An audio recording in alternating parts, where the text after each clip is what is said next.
Coming up on First at 4, a historic day in Frankfort as Governor Beshear signs medical marijuana and sports betting legislation into law. And Pope Francis is expected to get out of the hospital before Palm Sunday. And we continue to track the potential for strong to severe thunderstorms and high winds moving into the mountains tonight.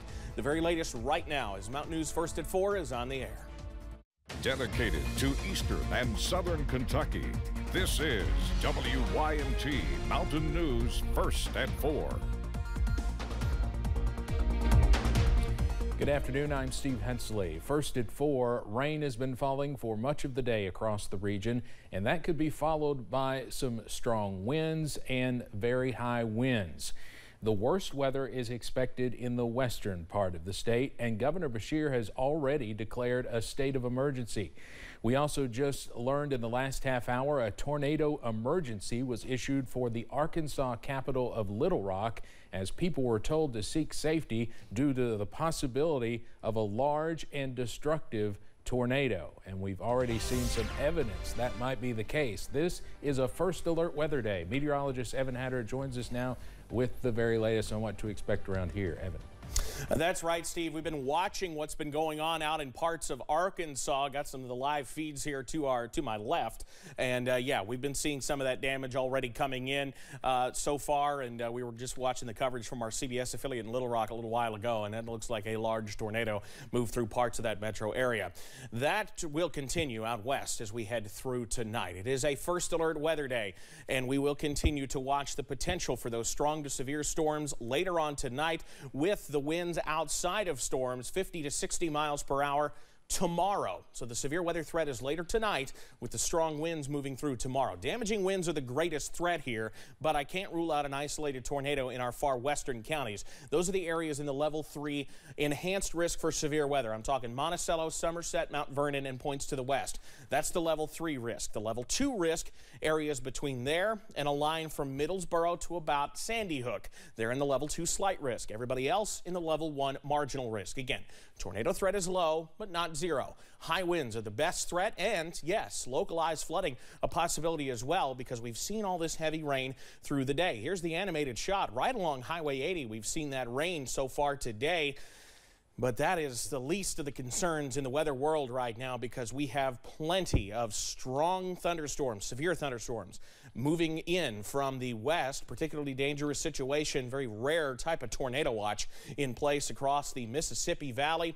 That is where the rare level 5 high risk for severe weather is in place. One area in the upper Midwest and one area in the southeast. And your forecast first through this evening, that severe weather threat holds off for a few more hours for us, but temperatures increase as we head towards the morning as those storms work in. Steve, I'll track the very latest on when those storms move in just a few minutes. All right, Evan's going to be a very busy night for a lot of meteorologists across the country. Thank you very much.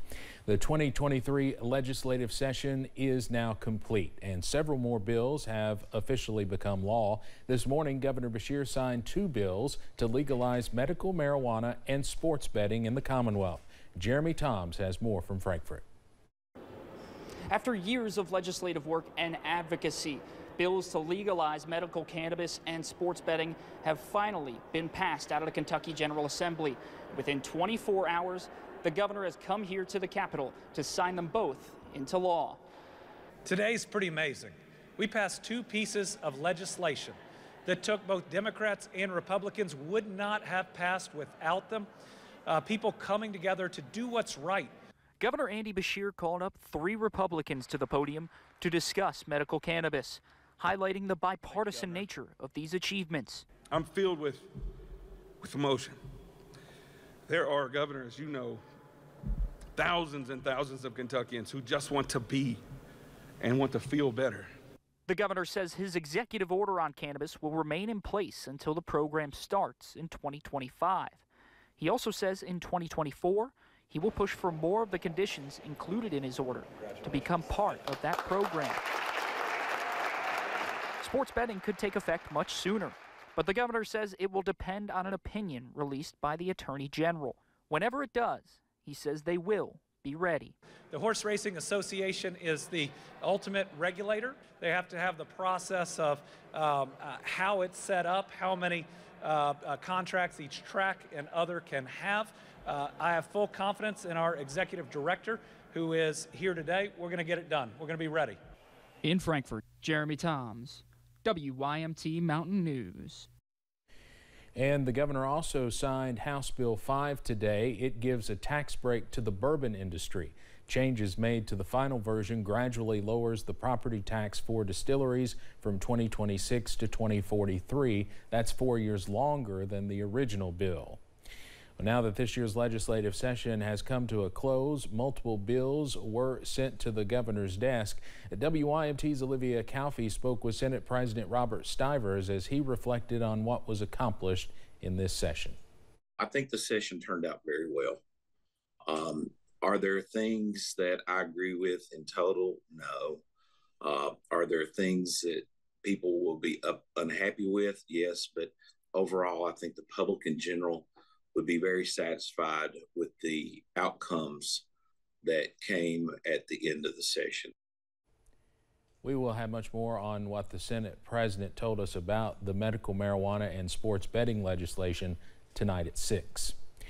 The funeral for Covenant school shooting victim Evelyn Deekhouse is taking place today. Services for other victims are scheduled for the next few days. Meanwhile, in Washington, many Republicans are not interested in pushing for gun safety. Gun safety advocates rallied outside the Tennessee state capitol yesterday, still shaken by the school shooting earlier this week where 3 adults and 3 children were killed. President Biden has repeatedly called on Congress to take action, including an assault weapons ban, but he's facing an uphill battle. The GOP, of course, is in control of the House, and the chance of substantial gun legislation being passed is slim to none. Some Republicans say President Biden is trying to undermine the Second Amendment, and others say going after guns is just not the way to address mass shootings. The U.S. Justice Department is suing Norfolk Southern involving the Ohio train derailment. Federal prosecutors filed a civil lawsuit alleging the company's February 3rd derailment in East Palestine polluted local waterways and violated the Clean Water Act. The DOJ says the crash led to the release of pollutants and hazardous materials. Prosecutors are seeking hundreds of thousands of dollars in damages. No word from Norfolk Southern about the new lawsuit.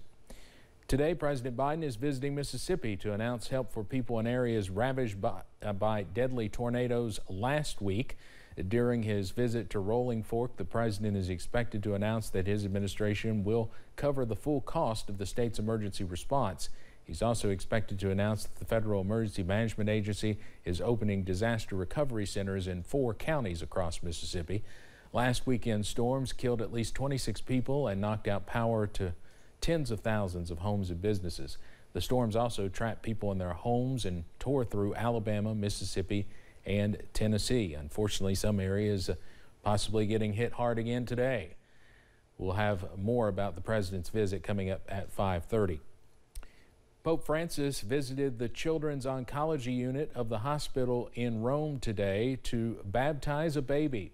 He's been in the hospital receiving treatment since Wednesday due to respiratory issues. The Vatican spokesman says he's expected to be discharged from the hospital tomorrow. The spokesman also says he will be present at the Vatican for Palm Sunday ceremonies. Coming up